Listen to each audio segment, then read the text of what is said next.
야곱아, 너를 창조하신 여호와께서 지금 말씀하시느니라. 이스라엘아, 너를 지으신 이가 말씀하시느니라.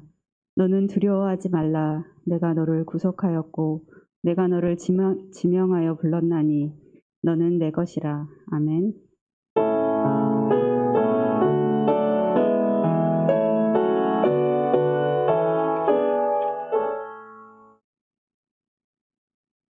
다 함께 사도신경으로 신앙 고백하시겠습니다.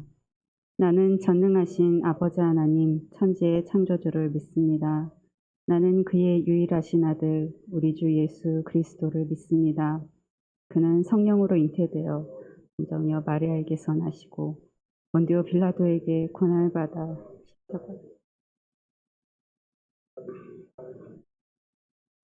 다시 살아나셨으며 하늘에 오르시어 전능하신 아버지 하나님 우편에 앉아 계시다가 거기로부터 살아있는 자와 죽은 자를 심판하러 오십니다. 나는 성령을 믿으며 거룩한 공교회와 성도의 교제와 용서받는 것과 부활과 영생을 믿습니다. 아멘. 다 함께 찬송가 43장 즐겁게 안식할 날 찬양하시겠습니다.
모두 자리에 앉겠습니다.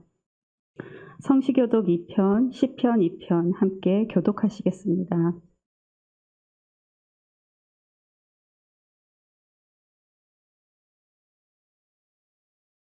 어찌하여 이방 나라들의 분노하며 민족들이 헛된 일을 꾸미는가? 여호와와 그의 기름 부음 받은 자를 대적하며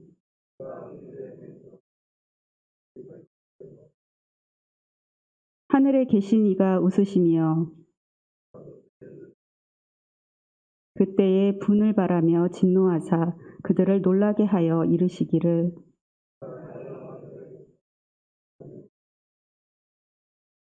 내가 여호와의 명령을 전하노라. 여호와께서 내게 이르시되 내게 구하라. 내가 이방 나라를 내 유업으로 주리니. 아멘.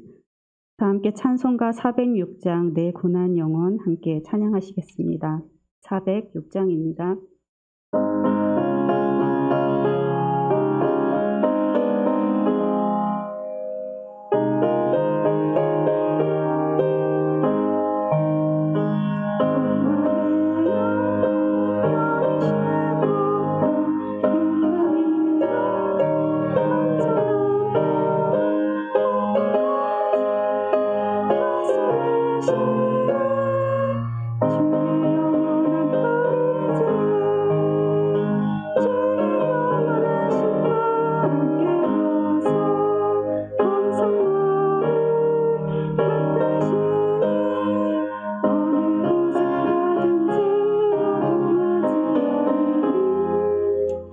주의 발을 의지하며 세상 친구들 나를 보려고 예수를 함께 떠내라고 주의 충만하리니 주의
김은표 안수 집사님 우리를 대표해 기도하시겠습니다.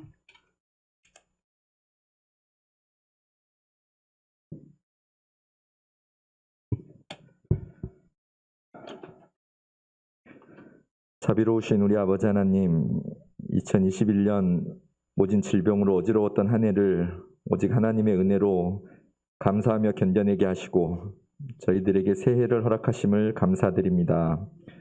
하나님의 사랑과 예수 그리스도 보혈의 공로로 죄에서 씻김을 받은 우리 후암 백합의 성도들이 두 번째 주일 아침에 감사 예배로 영광을 돌리오니 이 예배를 기쁘게 받아주시기를 기도합니다.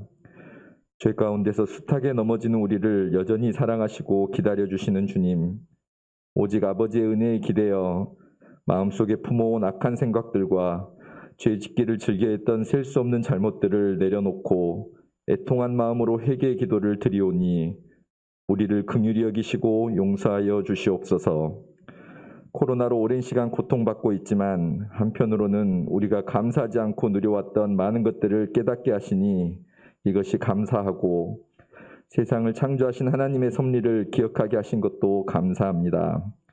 또 이 시대에 우리가 어떻게 살아가야 예수님의 자녀답게 살아가는 것인지 스스로를 돌아보게 하심도 감사합니다.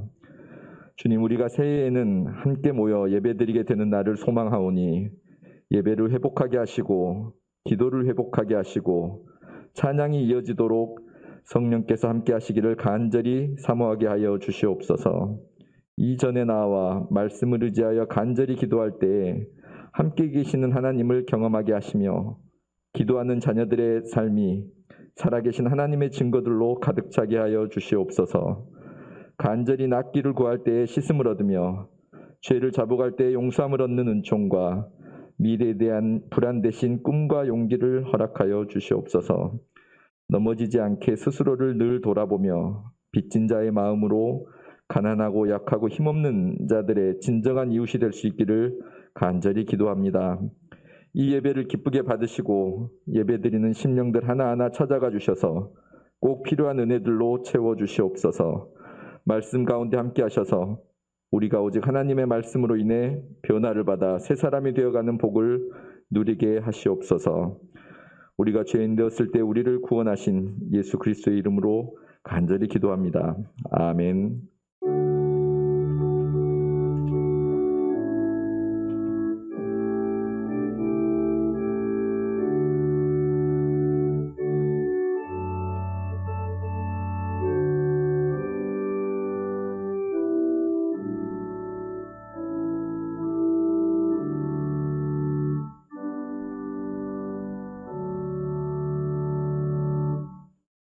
손정아 집사님 성경 봉독하시겠습니다.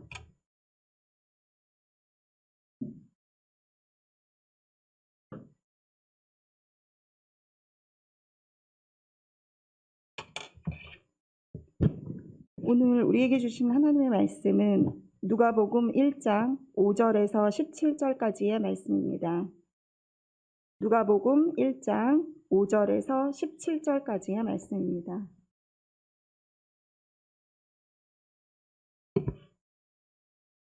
유대왕 헤롯 때에 아비야 반열에 제사장 한 사람이 있었으니 이름은 사가랴요, 그의 아내는 아론의 자손이니 이름은 엘리사벳이라.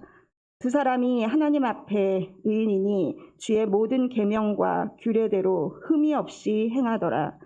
엘리사벳이 잉태를 못함으로 그들에게 자식이 없고 두 사람의 나이가 많더라. 마침 사가랴가 그 반열의 차례대로 하나님 앞에서 제사장의 직무를 행할세 제사장의 전례를 따라 제비를 뽑아 주의 성전에 들어가 분향하고 모든 백성은 그 분향하는 시간에 밖에서 기도하더니 주의 사자가 그에게 나타나 향단 우편에 선지라. 사가랴가 보고 놀라며 무서워하니 천사가 그에게 이르되 사가랴여 무서워하지 말라. 너의 간구함이 들린지라. 내 아내 엘리사벳이 내게 아들을 낳아 주리니 그 이름을 요한이라 하라. 너도 기뻐하고 즐거워할 것이요 많은 사람도 그의 태어남을 기뻐하리니 이는 그가 주 앞에 큰 자가 되며 포도주나 독한 술을 마시지 아니하며 모태로부터 성령의 충만함을 받아 이스라엘 자손을 주 곧 그들의 하나님께로 많이 돌아오게 하겠습니다. 그가 또 엘리야의 심령과 능력으로 주 앞에 먼저 와서 아버지의 마음을 자식에게 거스르는 자를 의인의 슬기에 돌아오게 하고 주를 위하여 세운 백성을 준비하리라.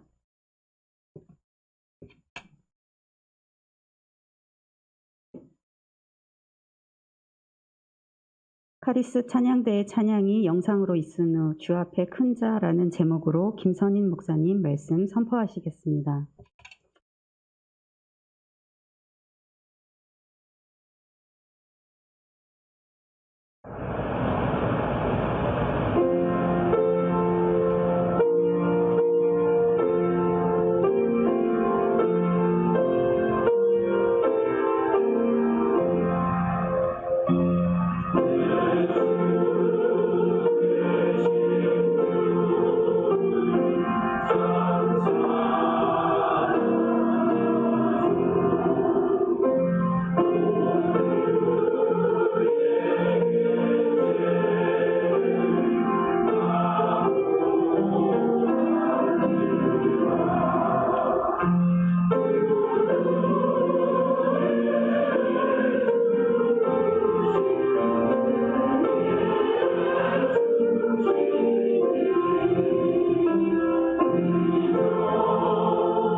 교회 소식을 알려드리겠습니다. 주보를 참고해 주시면 되겠습니다. 각 기관 원래가 오늘 오후 1시에 기관별로 있습니다. 2021년도 주보를 제본해 드립니다. 원하시는 분들은 사무실로 신청해 주시기 바랍니다. 3부 예배 시에 새가족 수료식이 있습니다. 남지방의 행사를 알려드리겠습니다. 신임 구역장 교육이 오늘 오후 2시 30분에 신촌교회에서 있습니다. 남전도 연합회 정기총회가 9일 오늘 오후 4시에 광성교회에서 있습니다. 장로회 정기총회가 16일 오후 4시에 저희 교회 본당에서 있습니다. 교육부 주간 교사교육이 16일 오후 3시 30분에 신촌교회에서 있습니다. 모임을 기억하시고 해당되시는 분들은 꼭 참석해 주시기 바랍니다. 연합여전도의 설맞이 바자회가 23일 주일에 교회 앞 마당에서 있습니다. 바자회 품목을 주보에서 살펴보시고 각 여전도의 회장님들께 예약하시면 구입하실 수 있습니다. 날마다 말씀 따라 사무실에서 판매 중입니다. 새벽 강단과 개인 묵상 이어지니까요. 원하시는 분들은 구입하시기 바랍니다. 구역 리더 교재 사무실에서 받아가시기 바랍니다. 연말 전상 기부금 확인서 발급을 원하시는 분들은 신청서를 작성해서 사무실에 제출해 주시기를 바랍니다. 나머지 광고는 주보를 참고하시면 되겠습니다. 우리 옆에 있는 분하고 인사할까요? 한 주간 주 안에서 평안하셨습니까?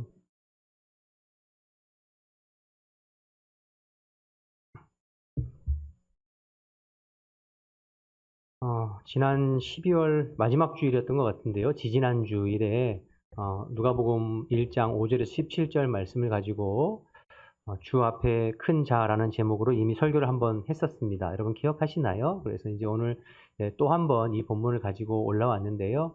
말씀 가운데 묵상하는 가운데 은혜를 나누고 싶은 부분들이 더 있어서 가지고 올라왔습니다. 오늘 본문 이제 1장 5절에서 17절까지 본문을 잡았는데 누가복음 1장 전체를 중심으로 해서 하나님의 주권과 하나님의 섭리하심에 관해서 말씀을 좀 나눠보고자 합니다.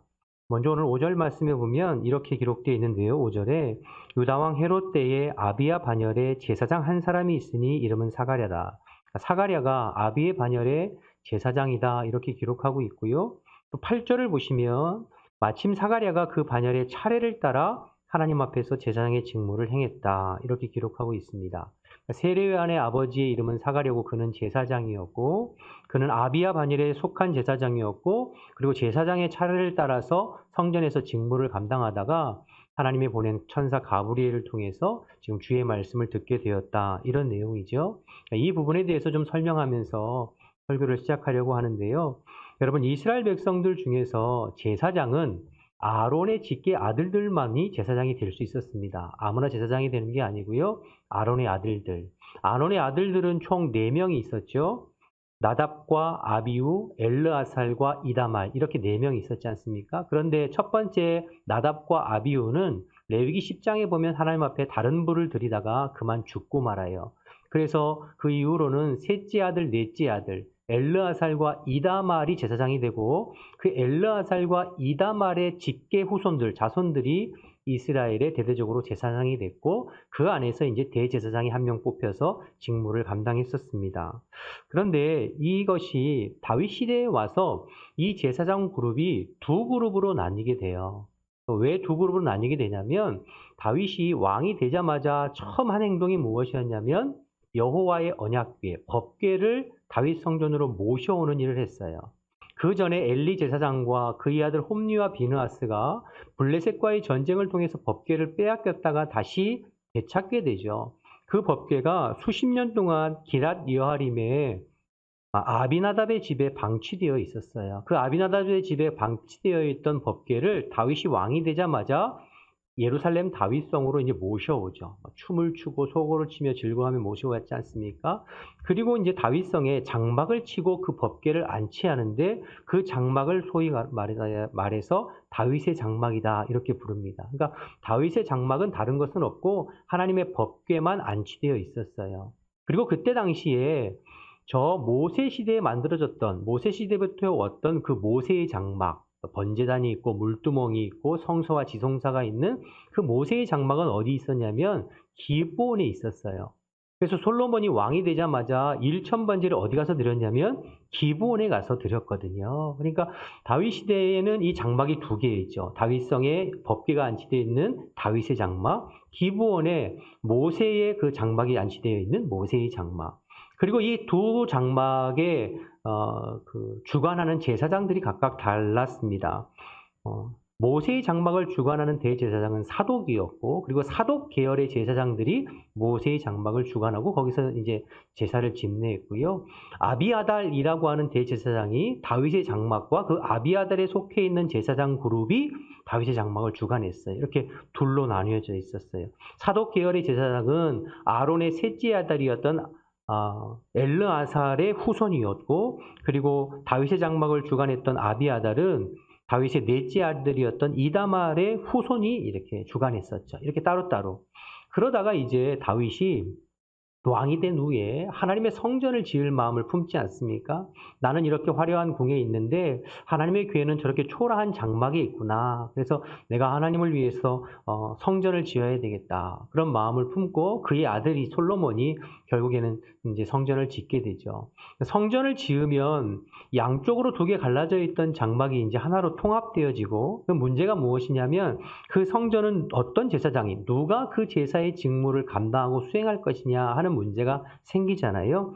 그래서 모세의 장막을 주관했던 사독 계열의 제사장들과 다윗의 장막을 주관했던 아비아달 계열의 제사장들을 통합해서 24개의 그룹으로 나눕니다. 그것을 우리가 24반차, 오늘 본문 누가복음에는 반열이라는 이야기를 쓰죠. 그러니까 24반차, 24반열로 그룹을 나눠요. 그래서 한 그룹당 1년에 2주, 2주씩 제사장의 직무를 감당할 수 있도록 한 것입니다. 이스라엘의 3대 절기로 불리는 유월절과 칠칠절과 수장절은 큰 절기니까 전체 제사장들이 함께 그 일을 주관하고, 이 큰 절기를 제외한 나머지 기간들을 나누어서 2주씩 한 개의 그룹, 한 개의 반차, 한 개의 반열이 담당해서 제사장의 직무를 감당했었습니다. 그런데 오늘 누가복음 1장 5절에 보면 사가랴가 속한 그 제사장의 그룹이 아비아 반열이라고 하는데요. 이것은 이제 24개의 그룹 중에 8번째 그룹, 8번째 반차가 아비아 반열이었어요. 그런데 여러분, 문헌에 따르면 예수님 당시에 예루살렘의 제사장이 한 18,000명 정도 있었다고 그래요. 그럼 18,000명 정도 되는 제사장을 24그룹으로 나누면 한 그룹당 한 700에서 800명 정도의 제사장이 있었다는 거예요. 자, 1년을 24개의 그룹이 나누어서 2주씩 담당하는데, 그럼 내가 속해 있는 반열, 반차가 차례가 왔을 때 그 반차에 속해 있는 제사장이 700~800명이 돼요. 그럼 700~800명이 다 제사장으로서 예루살렘 성전에서 섬길 수 없으니까 어떻게 했냐면 9절에 보면, 그래서 9절에 제사장의 전례를 따라 제비를 뽑아서 성전에 들어가서 제사장 직무를 행한 것이죠. 그러니까 한 10분의 1 정도가 뽑혔다고 해요. 그러니까 여러분, 종합해서 생각해 보면 내가 제사장이긴 하지만 내가 속해 있는 반열의 순서에 내 이름이 뽑혀서 예루살렘 성전에서 제사장의 직무를 감당하는 것이 쉬운 일일까요? 어려운 일일까요? 굉장히 확률적으로 어려운 일입니다. 그래서 제사장이 평생 동안 한두 번 할까 말까 할 정도로 참 어려운 일이었대요. 그런데 8절에 보면 마침 사가랴가 제사장으로 뽑힌 것입니다. 여러분, 8절에 이 마침이라고 하는 단어가 굉장히 중요한 단어예요. 여러분, 이 마침이 우연일까요? 사가랴 입장에서는 우연이라고 생각했을 거예요. 아, 이번에 운이 좋아서 내가 제사장으로 뽑혔구나. 너무 감사하다. 너무 기쁘다. 즐겁다. 이런 생각을 했겠죠? 그러나 하나님 편에서는 우연이 아니었어요. 지금까지 계속해서 사가랴와 엘리사벳을 지켜보던 하나님께서 이제 때가 되어서 마침 사가랴를 그 시기에 제사장으로 뽑으신 거예요. 그리고 성소에서 제사장의 직무를 감당할 때에 하나님께서 천사 가브리엘을 통해서 사가랴에게 말씀하고 있는 것이지요. 드디어 네 기도에 응답이 왔다. 너에게 아들이 있을 것이니 그의 이름을 요한이라고 해라. 그가 많은 사람들을 주님 앞에로 인도할 것이고, 그리고 이 땅에 오신 예수님의 초림을 예비하는 그 사명을 요한이 감당하게 될 것이다. 그런 말씀을 해주시는 겁니다. 이 모든 일을 지금 누가 섭리하고 주관하고 계신 건가요? 하나님께서 섭리하고 주관하고 계신 것이지요. 사가랴 입장에서는 지난 오랜 시간 동안에 기도하면서 그렇게 오래 기다렸던 것이 답답했을 수도 있어요. 어려웠을 수도 있어요. 그러나 하나님 편에서는 그 오랜 기다림의 시간은 하나님의 정하신 뜻을, 하나님의 계획을 이루어가는 과정 중에 있었던 거예요. 여러분, 한치의 오차도 없이 때가 되니까 마침 사가랴를 뽑으셔서 성전으로 부르시고 하나님께서 그에게 말씀하고 계신 것이죠. 여러분, 사가랴와 엘리사벳은 아이를 낳지 못하는 불임 가정이라고 말씀드렸죠. 그래서 지난번에 말씀드릴 때 이때 당시에 여자에게 불임은 굉장히 수치스럽고 심지어 하나님 앞에 저주를 받거나 하나님 앞에 어떤 죄가 있어서 그런 결과가 있는 것이 아닌가 생각되어지는 시대라고 그랬어요. 그러니까 사가랴와 엘리사벳이 얼마나 지금까지 억울하고 힘든 삶을 살았겠어요. 수많은 날들을. 그럼에도 불구하고 이 두 사람은 그 어려운 날들을 믿음으로 잘 참고 인내하며 기다렸습니다. 여러분, 이 부분이 참 중요합니다. 힘들고 어려운 순간을 하나님을 신뢰하는 마음으로 믿음으로 잘 참고 견디는 것. 이것이 굉장히 중요해요. 그러니까 때가 되니까 하나님이 이 가정을 통해서 이루고자 하시는 하나님의 계획을 하나님의 방법대로 하나님의 뜻을 쫓아 이루어 가시는 것을 오늘 본문을 통해서 우리가 보고 있는 것이죠. 여러분, 이 가정의 고난과 어려움은 이들의 죄의 결과가 아니었어요. 이 두 부부가 무슨 잘못이 있었던 것도 아니고 운이 나빠서 그런 것도 아니고 재수가 없어서 그런 것도 아니에요. 세상 사람들은 그렇게 말할 수 있어요. 아유, 운이 나빠서 그렇지 뭐. 재수가 없었으니 그렇지 뭐. 그러나 그렇지 않아요. 이 가정을 향한 특별한 하나님의 계획과 뜻이 있어서 이 가정의 태문을 닫으시고 또 하나님께서 오랫동안 기도하게 하시고 준비하게 하셔서 하나님의 때가 되니 하나님께서 태문을 열으셔서 이 가정을 통하여서 뜻하신 바 지금 하나님의 뜻을 이루어 가고 계신 것이지요. 이 하나님의 주권과 섭리를 인정하고 바라보는 것이 바로 믿음입니다. 하나님의 주권과 섭리를 바라보고 인정하는 것이 믿음이에요. 하나님이 살아계셔서 그의 보이지 않는 손길을 통하여서 내 삶과 내 가정의 삶을 하나님께서 이렇게 주관하고 계신다고 하는 것을 믿고 바라보는 것이 굉장히 중요하고 하나님께서는 그런 믿음의 사람을 기뻐하시고 그런 사람들을 통해서 하나님의 일들을 지금도 이루어 가시는 줄로 믿습니다. 때로는 우리가 인생을 살다 보면 참 인생이 내 뜻대로 안 된다. 참 안 풀린다. 이런 생각이 들 때가 있어요. 왜 내가 원하는 방향으로 일이 풀려지지 않고 내가 이렇게 열심히 신앙생활하고 노력하고 애쓰는데도 왜 자꾸 길이 막힐까? 그래서 답답하고 그래서 한숨 짓고 그래서 화가 나고 이럴 때도 있어요. 그러나 여러분, 오히려 실망하고 낙심하기보다는 내 삶의 길이 막힐 때 어쩌면 그거 막히는 것이 하나님의 은혜일 수 있다는 것을 기억하시기 바랍니다. 하나님께서 내가 그 길로 가면 안 되기 때문에 나를 막으시고 나를 보호하고 계시는 거예요. 그 하나님을 신뢰함으로 참고 묵묵히 기다리면 때로는 하나님께서 내 인생에 새로운 길을 열어가는 것을 경험하게 되는 것입니다. 우리가 잘 아는 대로 사도행전 16장에 가보면 바울의 2차 전도 여행이 나와요. 바울은 2차 전도 여행을 통해서 소아시아에 가서 복음을 전하고 싶었어요. 그래서 몇 번 아시아로 가는 길을 열어보려고 애를 썼는데 그때마다 길이 막히는 거예요. 길이 안 열려요. 여러분, 바울이 자기의 이익과 유익을 위해서 아시아를 가려고 했던 것이 아니에요. 뭐 거기 가서 장사를 해서 뭐 돈을 많이 벌려고 했던 것도 아니고 오직 그리스도의 복음을 증거하고 영혼 구원을 위해서 지금 아시아로 내려가려고 해요. 그런데 길이 막혀요. 갈 수가 없어요. 그리고는 서쪽으로 바울 일행을 몰아가시는 거예요. 그러면 낙심할 법도 하잖아요. 그러나 하나님의 그 선하신 손길을 인정하고 묵묵히 하나님 인도하시는 대로 순종하면서 가는 것이죠. 그러다 서쪽 끝에 드로아라고 하는 항구 도시에 도착했을 때 밤의 환상 가운데 마게도냐 사람 한 사람이 손짓하면서 건너와서 우리를 도우라. 그런 환상을 보게 되죠. 그러니까 바울 일행이 하나님이 우리를 유럽으로 부르시는구나 라는 사인으로 알고 배를 타고 드로아에서 유럽으로 건너가서 첫 번째 맞이하는 성이 빌립보였습니다. 그래서 유럽의 그 전도 여행이 시작되어지고 빌립보에서 데살로니가, 베레아, 아덴, 그리고 고린도에 이르기까지 바울의 2차 전도 여행이 시작되어져서 로마에 복음이 증거되어지는 것이죠. 그러니까 길이 막히는 것이 하나님의 섭리와 뜻 가운데 하나님이 새로운 길을 열어주셔서 바울 일행을 통해서 유럽 전도의 길을 열어주신 거예요. 그리고 시간이 더 지나가면 3차 전도 여행에 바울이 그렇게 가고 싶어 했던 아시아의 중심지 에베소에 가서 또 목회할 수 있는 길을 또 하나님께서 이렇게 열어주시죠. 이 모든 전도와 선교의 과정을 누가 섭리하시고 이끌어 가신 거예요? 우리 주님께서요. 우리 주님께서, 성령께서 이끌어 가신 것이죠. 마찬가지예요. 때론 길이 막히는 것도 때론 하나님의 뜻이에요. 그 하나님을 신뢰하고 가다 보면 하나님께서 길을 여시고 이끌어 주신 때가 오는 것을 경험하게 됩니다. 인생의 고난과 시련도 역시 마찬가지입니다. 생각하지 못했던 고난이 찾아왔을 때 마음이 힘들고 낙심되고 신앙이 흔들리고 신앙이 요동칠 때가 있지만, 그러나 여러분, 그때에 하나님의 주권과 섭리를 생각하면서 잘 참고 견디는 것이 중요합니다.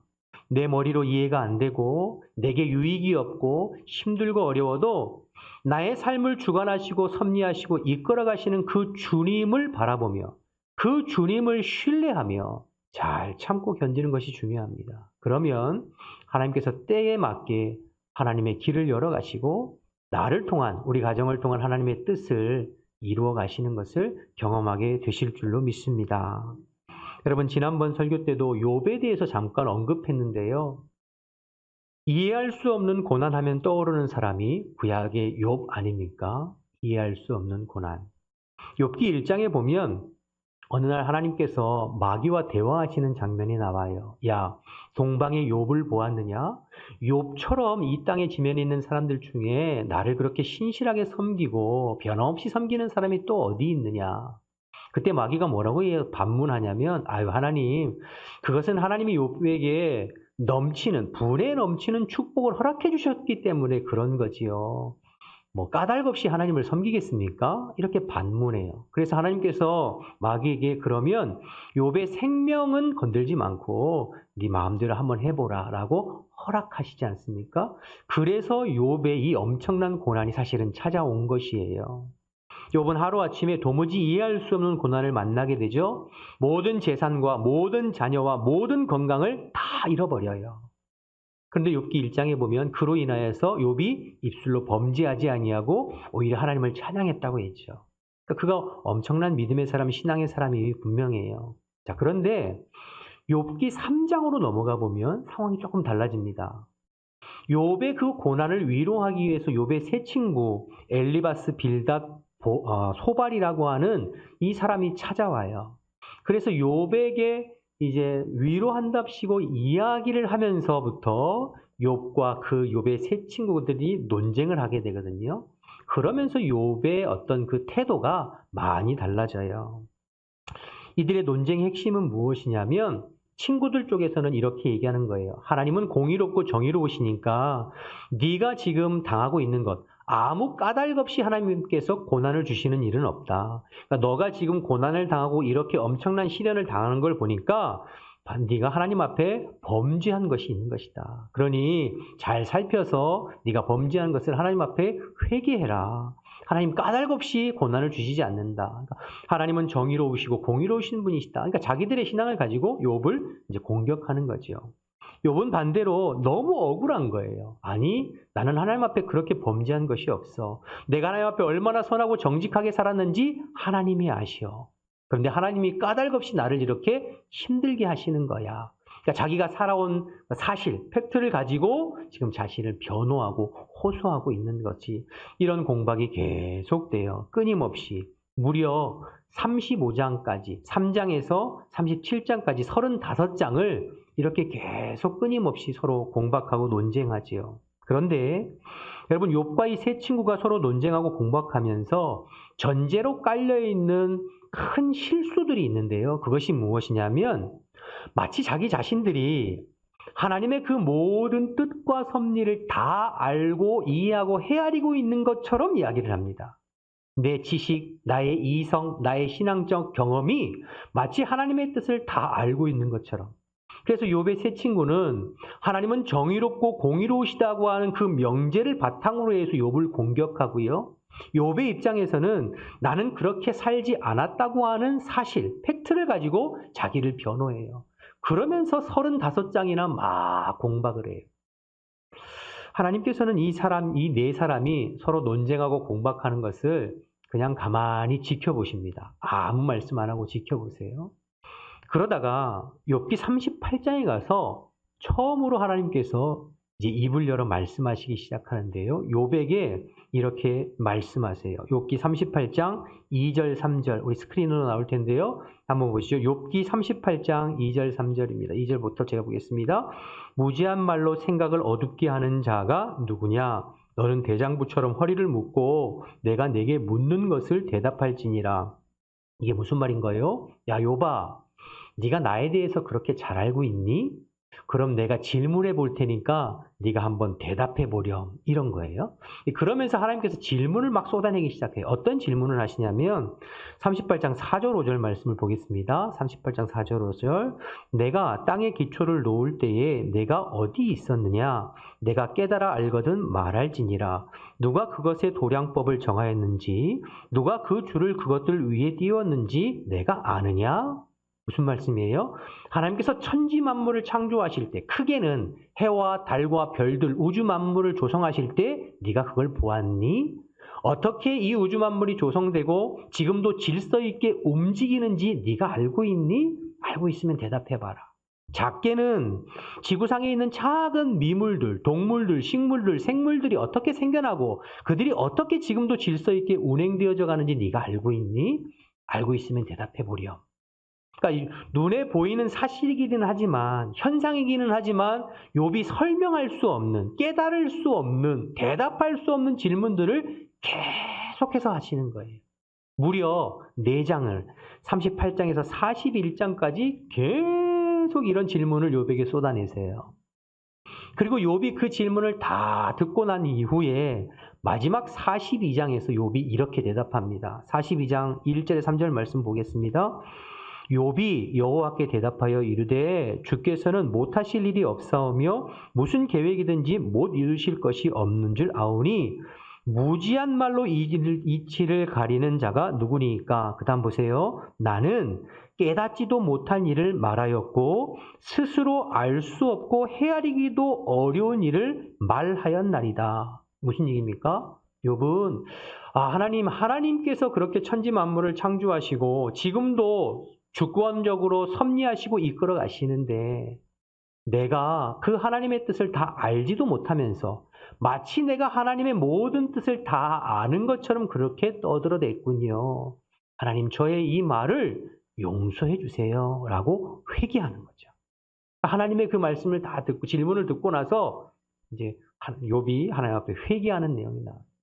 그래서 맨 마지막에 42장에 가보면 하나님께서 그 욥의 회개를 들으시고 그리고 욥이 잃어버렸던 모든 것들을 다시 갑절로 회복시켜 주심으로 욥기가 마무리되는 것을 보게 됩니다. 그런데 여러분 여기서 중요한 것이 무엇이냐면 하나님께서는 욥에게 처음부터 끝까지 욥이 왜 그런 시련과 고난을 당했는지에 대해서는 끝까지 한 말씀도 안 해주셨어요. 그러니까 욥의 입장에서는 이해할 수 없는 이 고난을 왜 당하게 됐는지, 왜 인생에 이런 고난이 찾아왔는지를 욥기가 마무리되는 순간까지 한 말씀도 대답하지 않으셨어요. 왜 그랬을까요? 그거 대답해 봐야 욥이 다 이해할 수 없고 헤아릴 수 없기 때문이에요. 지금 눈에 보이는 피조세계의 현상들도 욥이 다 이해할 수 없고 헤아릴 수 없는 것들이 천지인데 피조세계 너머에 영계에 일어나는 영적인 일들을 욥에게 다 설명해 줘봐야 욥이 그것을 다 헤아리고 이해할 수 없기 때문이에요. 설명하지 않으셨어요. 대신 욥이 이해할 수 없는 질문들만 계속 하신 것이죠. 38장에 41장까지. 그 질문들을 통하여서 근데 재밌는 것은 욥도 이 일이 있은 후에 하나님께서 질문하신 이후에 자기가 깨닫고 회개한 이후에는 나의 고난에 대해서 하나님 앞에 반문한다든가 질문한다든가 원망한다든가 불평하지 않았어요. 왜 그랬죠? 그럴 필요가 없기 때문이죠. 눈에 보이는 사실이고 눈에 보이는 현상임에도 불구하고 눈에 뻔히 보이지만 내가 설명할 수 없고 이해할 수 없는 것들이 세상에 너무나도 많아요. 하물며 영적인 세계에 일어나는 일들을 내가 다 이해할 수 없다는 것을 깨닫게 됐고 내 인생에 설명할 수 없는 그러한 고난, 벌어지는 일들에 대해서 하나님이 어떤 의도와 뜻을 가지고 계시면서 나를 이끌어 가시는지 내가 그것을 다 이해한다는 것은 불가능하구나라는 것을 스스로 깨닫게 된 것이죠. 그러면서 중요한 것은 그렇지만 이 모든 것들을 주관하시고 섭리하시는 분이 하나님이시고 그 하나님이 우리의 인생을 지금도 붙들고 계시고 이끌어가고 계시고 섭리하고 계시고 인도하고 계심을 욥이 비로소 깨닫고 인정할 수밖에 없는 거죠. 그래서 그 하나님 앞에 회개하고 그 하나님을 바라보고 높여드릴 수밖에 없는 것입니다. 그거면 되는 거죠. 그래서 여러분 욥기는 이 하나님의 주권과 섭리에 대해서 우리에게 깨우쳐 주시는 거예요. 인생의 고난과 시련이 어떤 원인과 어떤 이유에서 찾아왔는지를 우리에게 이해시키고 설명해 주는 책이 아니에요. 여러분 우리가 인생 살면 때로는 설명하기 힘든 일들을 만날 때가 있습니다. 고난이라고 하는 눈에 보이는 사실은 분명히 있는데 이 고난이라고 하는 사실이 왜 내 인생 가운데 찾아왔는지는 설명할 수 없는 부분이 있어요. 이해할 수 없는 부분이 있어요. 그러니까 답답하죠. 여러분, 그런데 이런 순간에 많은 사람들이 범하기 쉬운 것이 뭐냐면 조금 전에 설명드린 대로 욥과 욥의 세 친구들처럼 자꾸 설명하려고 드는 거예요. 자꾸 이해시키려고 드는 거예요. 근데 그럴 필요 없어요. 인생 살다 보면 설명 가지고 안 되고 이해 안 되는 일들이 참 많이 일어나는 것을 보게 됩니다. 여러분 오늘 그 욥의 고난이나 또 누가복음의 사가랴와 엘리사벳의 고난은 저들의 죄나 저들의 잘못이나 어떤 저들의 실수에 일어나는 것이 아니었잖아요. 저들을 통하여서 하나님께서 뜻하신 바가 있고 하나님의 주권과 섭리를 통하여서 이 가정 가운데 이루고자 하시는 뜻이 있기 때문이에요. 그러면 우리는 때로는 설명할 수 없는 고난이 있을 때에 말씀드렸듯이 내 인생을 주관하시고 섭리하시는 분이 하나님이심을 믿고 그 하나님을 신뢰하며 때로는 이해 안 돼도 잘 참고 견디는 것. 이것이 믿음이에요. 이것이 너무너무 중요합니다. 그러면 때가 되면 하나님께서 우리의 삶을 인도하세요. 욥기 3장에서 37장까지 욥과 세 친구가 서로 공박하는 수많은 이야기들이 있는데 거기 들여다보면 건질 것 하나도 없어요. 차라리 욥이 처음 1장에서 했던 것처럼 주신 이도 하나님이시요 거두신 이도 하나님이시오니 내가 하나님을 찬양할 뿐입니다 라고 입을 다물고 있었으면 훨씬 좋을 뻔했어요. 그런데 이게 쉽지가 않아요. 어려워요. 왜 그럴까요? 억울하기 때문이죠. 답답하기 때문이죠. 여러분 고난 중에 있는 여러분 이해할 수 없고 헤아릴 수 없는 인생의 어떤 어려움이나 막힘 가운데 있는 여러분 오늘 말씀을 통해서 하나님의 주권과 섭리에 대해서 인정하시고 그 하나님을 신뢰드리시고 그 믿음을 가지고 잘 참고 견뎌내시기를 주님의 이름으로 축원합니다.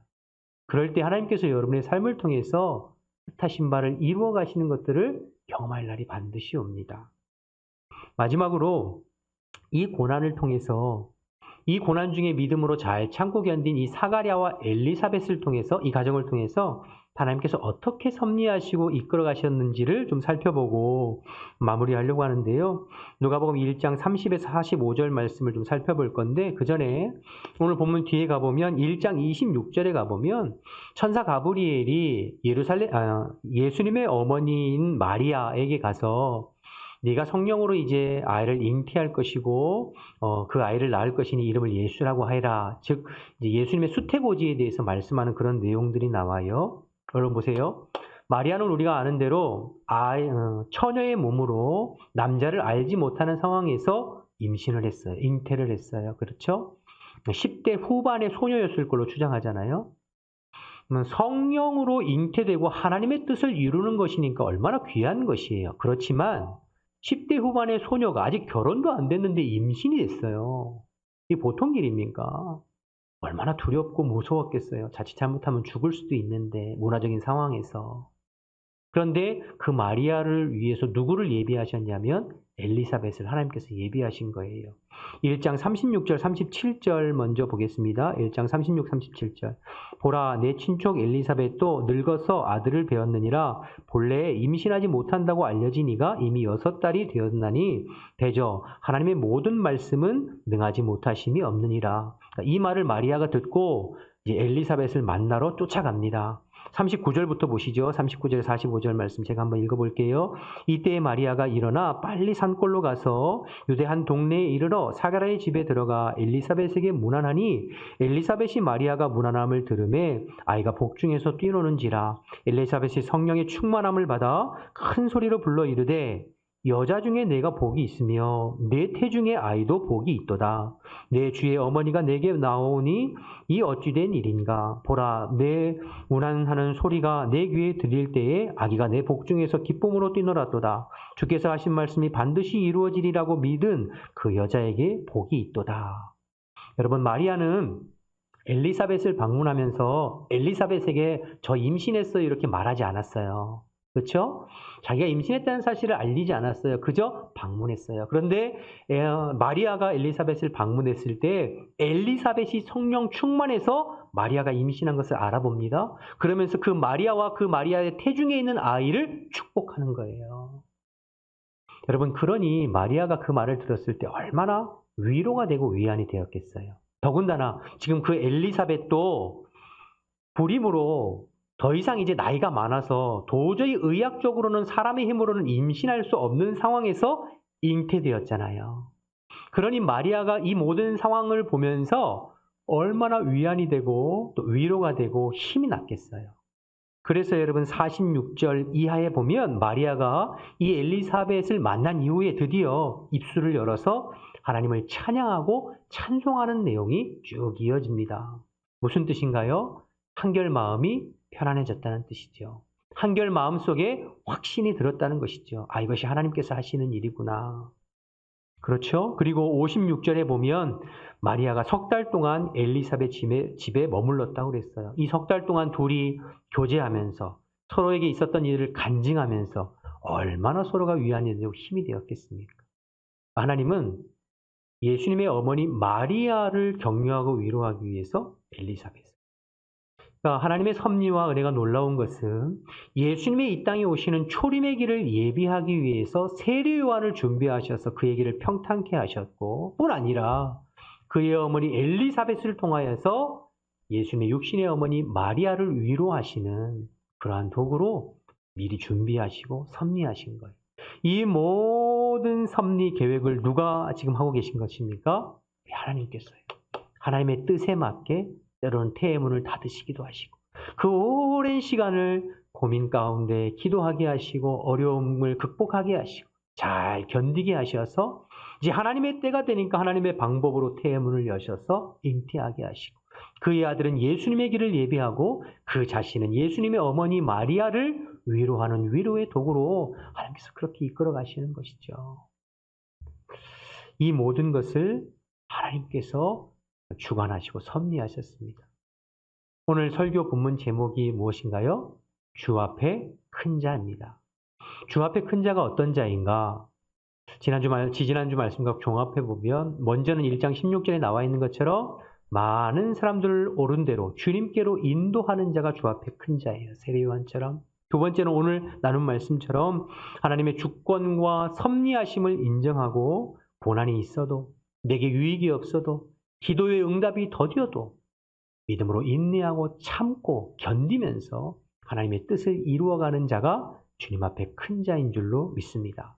세상적으로 성공하고 돈 잘 벌고 높은 지위에 있고 큰 소리 떵떵 치는 사람들이 하나님 앞에 큰 자가 아니라 세상에서는 그런 사람들을 큰 자라고 인정하겠죠. 그러나 하나님 앞에 큰 자는 그런 자가 아니라 먼저는 많은 사람을 옳은 길로 그리스도께로 인도하는 자예요. 또한 주님 앞에 나의 유익이 없고 고난이 있고 힘들고 어려움이 있어도 내 삶의 주권이 주님께 있고 주님께서 내 삶을 이끌어 가신다고 하시는 그 믿음을 가지고 잘 참고 인내하며 하나님이 내 삶을 통해서 인도하시고 이루고자 하시는 것들을 이루어드리는 그러한 자들이 하나님 앞에 큰 자, 큰 그릇인 줄로 믿습니다. 여러분, 주의 일을 하다 보면 때로는 이런저런 오해의 소리를 듣기도 하고 생각지도 못한 고난과 시련이 찾아오기도 하고 원하지 않는 방향대로 내 삶이 이끌려가기도 하고 자꾸 막히고 힘들 때도 있고 또 때로는 억울한 마음이 들 때도 있습니다. 그러나 여러분, 그 모든 순간에 오직 우리의 삶을 섭리하시고 주관하시는 분이 하나님이심을 기억하고 그 하나님 앞에 묵묵히 사명의 자리를 지키면서 인내하고 또 참고 주님을 신뢰하는 그러한 삶을 하나님께서 기뻐하시고 그러한 자들을 통하여서 지금도 하나님은 여전히 하나님의 나라와 하나님의 뜻을 이루어가고 계신 줄로 믿습니다. 오늘 예수님의 출생을 둘러싼 사가랴나 엘리사벳 그리고 마리아, 뒤에 요한, 요셉, 다 이 사람들은 주님 앞에 큰 자들이었어요. 오직 주인공 되시는 예수님을 빛나게 하기 위해서, 예수님을 드러내고 돋보이게 하기 위해서 내게 주어진 삶의 자리, 내게 주어진 사명의 자리에서 묵묵히 헌신하고 참고 기다리고 인내하는 그러한 사람들, 주님 앞에 큰 자들이었어요. 저와 여러분도 여러분 눈앞에 현실이 힘들고 만만치 않은 상황이라 할지라도 여전히 여러분의 삶을 주관하시는 하나님을 믿음으로 바라보면서 그 주님이 나와 내 가정, 내 삶을 지금도 선한 길로 인도하신다고 하는 그 믿음을 가지고 힘들고 어려워도 믿음으로 잘 참고 인내하여서 주님의 뜻을 온전히 이루어드리는 하나님 앞에 다 큰 자로 쓰임받게 되는 저와 여러분 되시기를 주님의 이름으로 축원합니다. 축원합니다. 기도하겠습니다.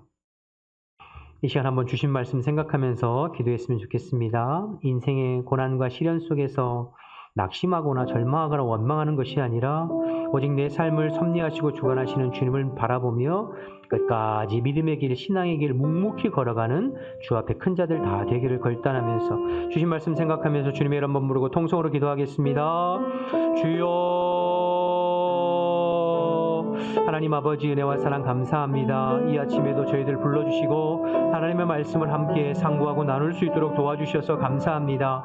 때로는 우리의 삶에 힘들고 어려운 고난이 있다 할지라도 이해할 수 없고 설명할 수 없는 일들이 펼쳐진다 할지라도 그런 하나님 우리의 믿음이 흐려지지 않게 도와주시고 우리의 삶을 섭리하시고 주관하시는 분이 주님이시오니 주님을 향한 온전한 믿음을 가지고 오늘도 묵묵히 사명의 길 하나님 아버지 걸어갈 수 있는 저희들 되어줄 수 있도록 주님 인도하여 주옵소서.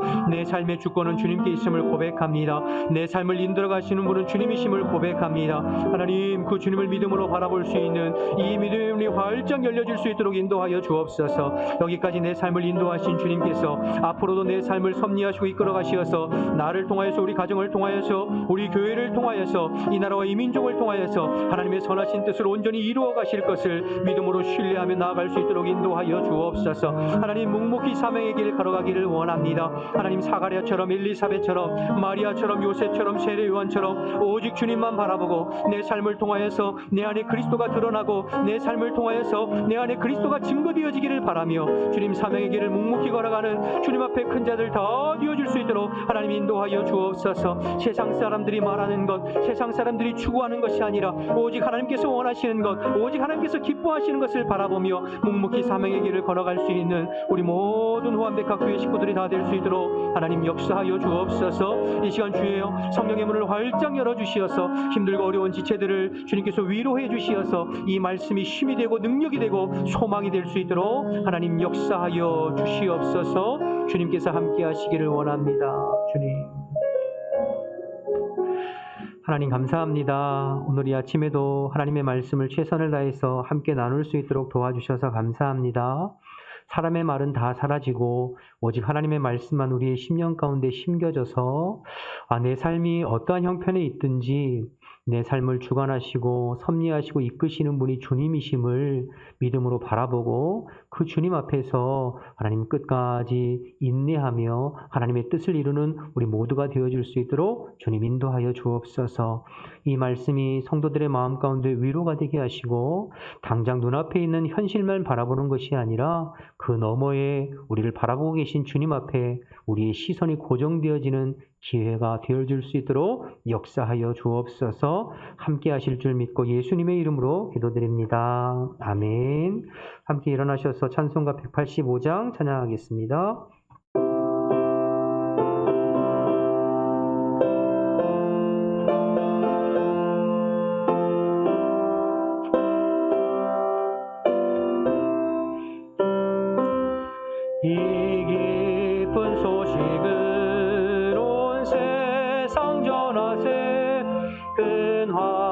환난 고통을 당하는 자에게 주 믿는 성도들 다 전할 소식은 성령이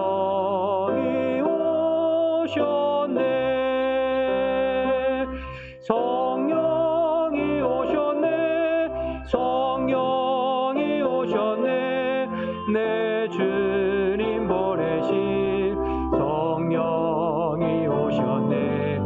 이 기쁜 소식을 온 세상 전하세. 성령이 오셨네. 만왕의 왕께서 저 사로잡힌 자 다 구원하시고 잠자유 주셨네. 승리의 노래가 온 성에 들리니 성령이 오셨네. 성령이 오셨네. 성령이 오셨네. 내 주님 보내신 성령이 오셨네. 이 기쁜 소식을 온 세상 전하세. 성령이 오셨네.